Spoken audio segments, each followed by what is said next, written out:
Hello বন্ধুরা, গাজা উপত্যকায় চলমান সংঘর্ষ নিয়ে এবার বিশ্বমঞ্চে জোরালো কণ্ঠ তুললেন তুরস্কের প্রেসিডেন্ট রিসেপ তাইয়েপ এরদোয়ান।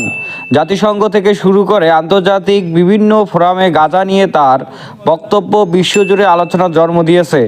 আজকে এই ভিডিওতে আমরা জানব গাজা নিয়ে এরদোয়ানের ঠিক কী বলেছিলেন, তুরস্ক সরকারের অবস্থান কী এবং বিশ্ববাসীর প্রতি তার কী বার্তা রয়েছে। চলেন এক ভাষায় জেনে নেই।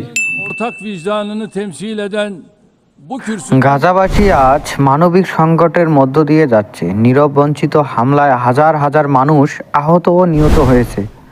শিশু ও নারী ও বৃদ্ধ কেউ নিরাপদ নয়। এই প্রেক্ষাপটে তুরস্কের প্রেসিডেন্ট এরদোয়ান গাজা নিয়ে আন্তর্জাতিক সম্প্রদায়ের সামনে কড়া ভাষায় কথা বলেন।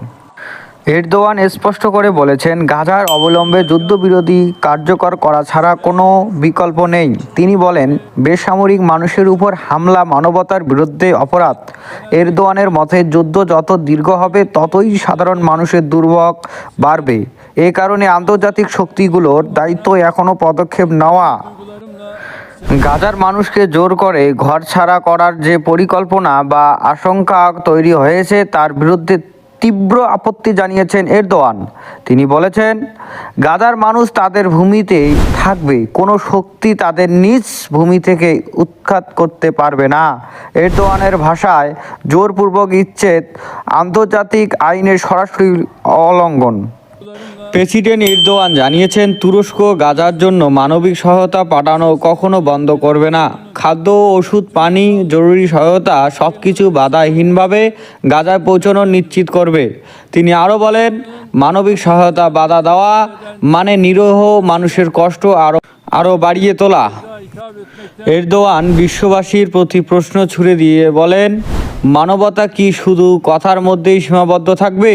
তিনি আন্তর্জাতিক সম্প্রদায়ের আহ্বান জানান নীরবতা ভেঙে গাজার মানুষের পাশে দাঁড়াতে। তার মতে আজ গাজায় যা ঘটছে তা পুরো বিশ্বের নৈতিকতার পরীক্ষা। এরদোয়ান বারবার বলেছেন, স্থায়ী শান্তির একমাত্র পথ হলো দুই রাষ্ট্র সমাধান। একটি স্বাধীন ফিলিস্তিন রাষ্ট্র প্রতিষ্ঠা ছাড়া এই অঞ্চলে শান্তি সম্ভব নয় বলে তিনি মত দেন।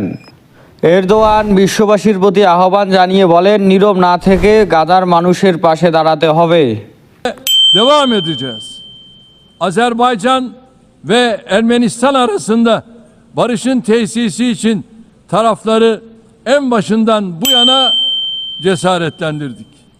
8 Ağustos tarihinde iki ülke arasında kalıcı Gaza নিয়ে তুরস্কের অবস্থান পরিষ্কার ও